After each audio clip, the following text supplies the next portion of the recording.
வானத்தில இருந்து லட்சுமி இறங்கினாத்தான் சரஸ்வதி வருவா. என்ன சார் இப்படி சொல்லலாமா சார்? தவறு இல்லையா அது? சார் எத்தனை படைப்பாளிகள் இந்த மண்ணில் சாப்பாட்டுக்கு வழிதான் இருந்திருக்கா சார்? நீங்க கடவுளும் கந்தசாமி பிள்ளை கதை தானே சொன்னீங்க. எழுதுனது யாரு? புதுமை பித்தன். அவருக்கு எழுத்துனால ஒரு பயன் இல்லைங்க. மனுஷன் வந்து வறுமையில தான் இறந்து போனாரு. அவருடைய குழந்தையே பறி கொடுத்துட்டாரு வறுமையில. அப்ப வேற ஏதாவது வேலைக்கு போயிருக்கலாம் தானே? ஒரு ஆசிரியர் வேலைக்கு போயிருக்கலாம். பச்சை சட்டையாவது கிடைச்சிருக்கும், ப்ளூ சட்டையாவது கிடைச்சிருக்கும். அது கிளிப்பச்சை. ஏங்க போகல? மகாகவி பாரதி வீட்டுல வந்து செல்லமா பக்கத்து வீட்டுல அரிசி வாங்கி வந்து ஒல்ல வச்சதுங்க. அதுவே கடன்.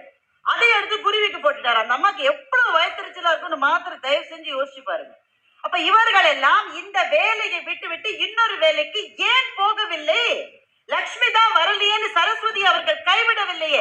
லட்சுமி வந்தாலும் வராவிட்டாலும் சரஸ்வதியை ஒரு நாளும் கைவிட மாட்டேன் என்று அவர்கள் வாழ்ந்தார்கள் என்றால் எதற்காக? லட்சுமி வந்தாதான் சரஸ்வதி வருவா? கிடையாது. லட்சுமி இல்லாவிட்டாலும் சரஸ்வதியை துதித்துக் கொண்டிருந்த படைப்பாளிகளால் தான் இந்த உலகம் இன்றைக்கு இத்தனை தூரம் வளர்ந்திருக்கிறது. நண்பர்களை மறந்து விடாது. ஒரு ஆசிரியர் இருந்துட்டு பேசுற பேச்சு அன்னைக்கு ஒரு பிள்ளை பரீட்சை ஒழுங்கா எழுதும் உங்க சப்ஜெக்ட்ல 1330 குறளை ஒப்பிக்கிறவர்களுக்கு எல்லாரும் கொடுங்க. எந்த பெற்றோராவது சொல்லுகிறாரா நீ இந்த குறள் படி வாழ? இதை சொன்னா கேட்க மாட்டேன். ஆசிரியர்களா இருக்கிறது ஒரு பிரச்சனை. விடாம பேசிட்டு அட்வைஸ் பண்ண ஒரு பயம் கேட்க மாட்டான். நீங்க வாழ்ந்து காட்டுனா அதுபடி வாழும். ஒரு குறள் நம்முடைய மனத்துக்குள்ள எப்ப புரியும் தெரியுமா? திருக்குறளை மனப்பாட பகுதியில படிச்சு எழுதினா 2 மார்க்கா சார்? 2 மார்க். அதுவும் கிடையாதுன்னு நினைக்கிறேன். இப்ப இருக்கு அது பாதி டீச்சர் பாதி எழுதிடுவாரு, பையன் பாக்கி எழுதுவான். 100க்கு 100 போடுறாங்க. ஆமா, 2 மார்க். இல்ல இத வந்து ஒப்பித்தால் அரசாங்கம் பணம் கொடுக்கிறது. இதெல்லாம் மகிழ்ச்சிக்காக மகிழ்ச்சிக்காக. ஆனா திருக்குறளினுடைய சிறப்பு அந்த பரிசு வாங்குவதில் இல்லை. ஒரு குறளினுடைய பொருள் வாழ்க்கையில திடீர்னு ஒரு சமயம் நமக்கு புரியும். பெயக்கண்டும் நஞ்சுண்டு அமைவர் நயத்தகு நாகரீகம் வேண்டுபவர்னு ஒரு குறள் இருக்குங்க. இந்த குறளை நான் மனப்பாடம் பண்ணி மனப்பாட பகுதியில் எழுதி ராஜ்குமார் மாதிரி ஒரு டீச்சர் எனக்கு 2 மார்க் போட்டாங்க. குறளை படிக்கிற போது எனக்கு ஒரு சலனம் இல்லை, எனக்கு புரியவும் இல்லை. என்ன பொருள்? பெயக்கண்டும் நஞ்சுண்டு அமைவர். சாப்பாட்டுல விஷம் போடுறான்னு பார்த்தா கூட பண்பாடு உடையவர்கள் அதை பார்த்து வந்து சலனம் ஐயோ விஷத்தை கலந்துட்டால கத்த மாட்டான். அப்ப கூட அமைதியா இருப்பான். அவன் தான் நாகரீகம் உடையது. இதுதான் இந்த குறளினுடைய பொருள். இது நம்ம ஒத்துக்கிற மாதிரி இருக்க?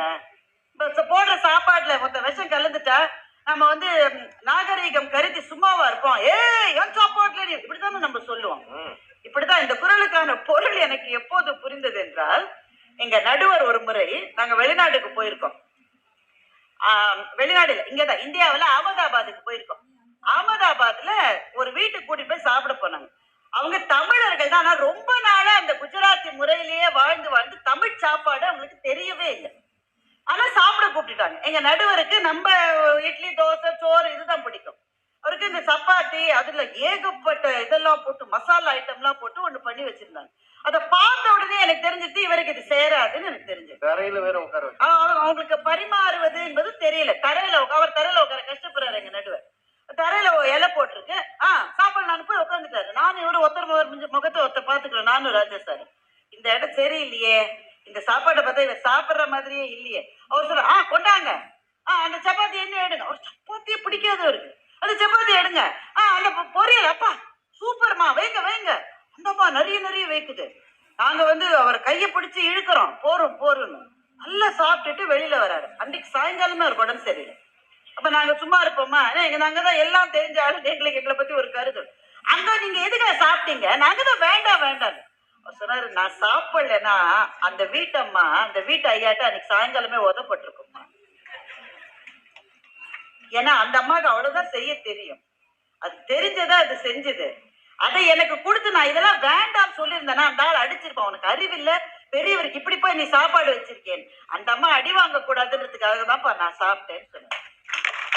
இப்ப அந்த குறள் எனக்கு இப்பதான் புரிஞ்சது. பெயக்கண்டும் நஞ்சுண்டமைவர். இந்த சாப்பாட்டு எனக்கு சேராதுன்னு தெரியும். இருந்தாலும் சாப்பாட்டை போடுகிறவர்களுடைய மனம் வாடக்கூடாது என்று அதையும் உண்ணுகின்றவர்கள் தான் பண்பானவர்கள், நாகரீகமானவர்கள். இது கேலண்டர்லயே எழுதலாம்.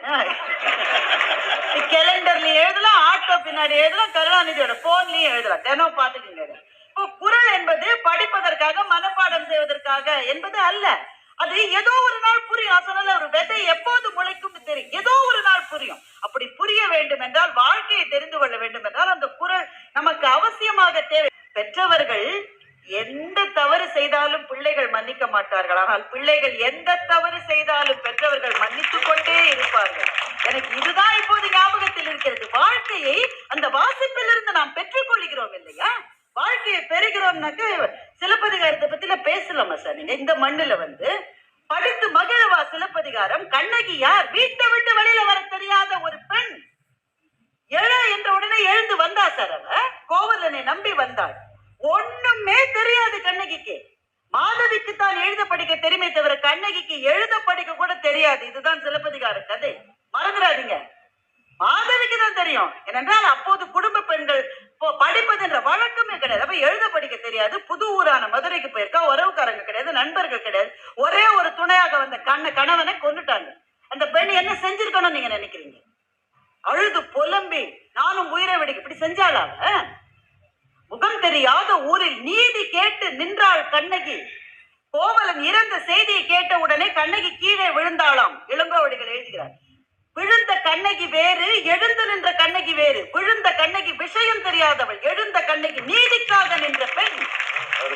படிக்கிற போது வாழ்க்கையில இங்க இருக்கிற ஒவ்வொரு பெண்ணுக்கும் என்ன நாம் தெரிந்து கொள்ள வேண்டும் என்றால், தீமைகள் நடக்கிற போது பார்த்து கொண்டிருப்பது நம்முடைய தர்மம் அல்ல.